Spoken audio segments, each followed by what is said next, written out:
Kijang generasi ketiga diproduksi pada tahun 1986 sampai dengan tahun 1996. Toyota Kijang generasi ketiga merupakan salah satu mobil legendaris yang pernah dibuat oleh Toyota. Kijang generasi ketiga dianggap sebagai generasi emas dalam sejarah kiprah Toyota Astra Motor Indonesia, di mana penjualannya telah mencapai 500.000 unit lebih selama 10 tahun masa produksi. Dari Kijang generasi ketiga inilah Toyota Kijang dikenal luas hingga ke pelosok-pelosok Nusantara.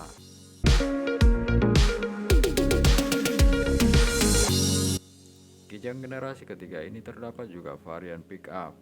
Walaupun tidak lagi menjadi konsep utama Toyota Kijang, desain Toyota Kijang generasi ketiga memiliki bentuk yang lebih aerodinamis, tidak seperti generasi sebelumnya yang lebih kaku. Pada generasi ketiga ini Toyota telah menerapkan teknologi full press body dalam proses pembuatan bodi kendaraan. Plat bodi kendaraan dipres dengan mesin pres sesuai dengan cetakannya masing-masing, sehingga akan mengurangi penggunaan dempul karena lekukan bodi bisa dibentuk dengan cetakan mesin pres. Toyota Kijang generasi ketiga dilengkapi dengan beberapa varian, yaitu varian Komando dan Ranger. Varian Komando memiliki dua tipe, yaitu tipe sasis panjang dengan kode sasis KF50 dan tipe sasis pendek dengan kode sasis KF40. Ada juga varian Ranger pada generasi ketiga ini yang memiliki ciri khas 3 pintu dengan kode sasis KF40 dan memiliki transmisi 5 kecepatan dengan menggunakan sistem rem depan cakram. Tipe Ranger dengan 3 pintu ini sangat jarang ditemukan karena hanya diproduksi selama 3 tahun, yaitu pada tahun 1987 sampai dengan tahun 1990. Pada awal generasi ketiga, Toyota Kijang masih menggunakan mesin 5K, namun memiliki tenaga yang lebih besar dari mesin 5K sebelumnya dengan kapasitas mesin 1500 cc, menggunakan teknologi sistem bahan bakar karburator yang menghasilkan tenaga 72 horsepower pada putaran mesin 5000 rpm dan torsi maksimal 120 Nm pada putaran mesin 3200 rpm. Pada tahun 1995, Toyota menghadirkan mesin baru yang dipakai pada Toyota Kijang generasi ketiga, yaitu mesin 7K dengan kapasitas mesin 1800 cc, menggunakan teknologi sistem bahan bakar karburator, menghasilkan tenaga maksimal 80 horsepower pada putaran mesin 4600 rpm dan torsi maksimal sebesar 139 Nm pada putaran mesin 2800 rpm.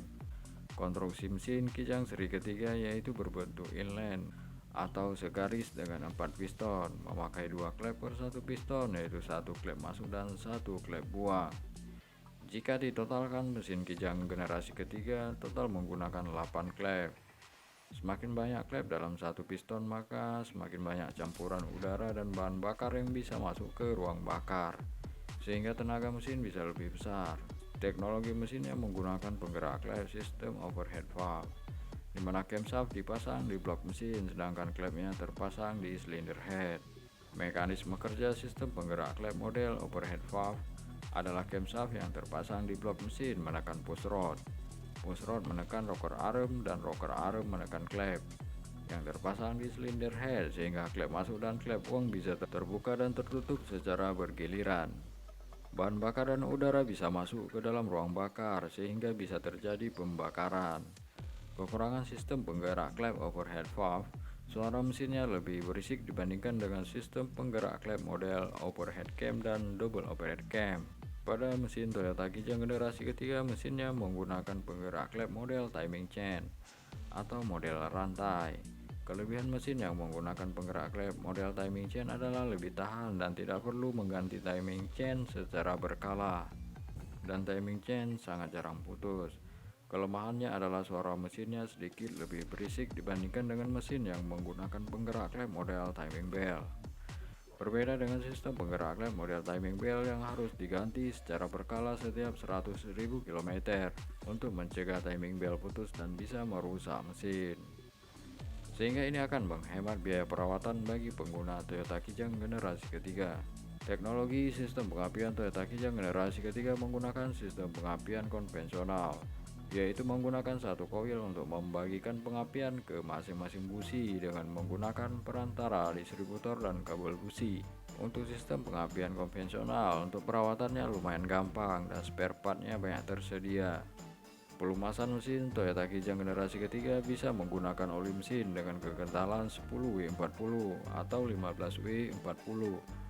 Karena usia mesin yang sudah lumayan tua, sehingga komponen-komponen mesinnya sudah banyak yang aus, yang mengakibatkan celah oil filmnya besar.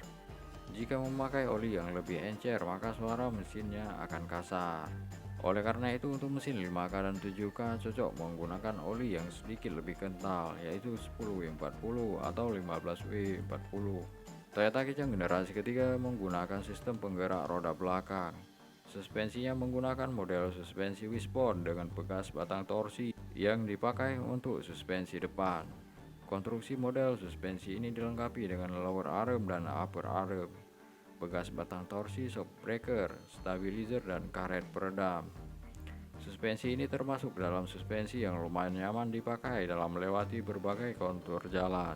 Suspensi wishbone dengan bekas batang torsi sangat mudah perawatan dan spare partnya banyak tersedia di pasaran. Dan suspensi tipe wishbone ini jarang mengalami masalah sehingga bisa menghemat biaya perawatan.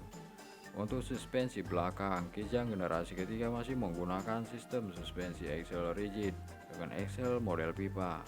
Konstruksi suspensi axle rigid dilengkapi dengan bekas daun, shock breaker, karet peredam, dan gardan penggerak roda belakang. Untuk model suspensi ini sangat mudah perawatan dan jarang terjadi masalah. Spare partnya juga banyak tersedia. Toyota Kijang generasi ketiga sistem steeringnya masih menggunakan steering manual, sehingga setirnya terasa lebih berat karena belum menggunakan power steering. Kemudian pada tahun 1992, khusus untuk versi Deluxe dan Grand Extra, sudah menggunakan power steering dan menggunakan power window. Pada awal generasi ketiga, interior Toyota Kijang masih terlihat konvensional, belum menggunakan AC dan belum menggunakan power window. Teknologi speedometernya masih menggunakan jarum analog dan dashboardnya masih berbentuk kotak dan terbuat dari bahan yang keras.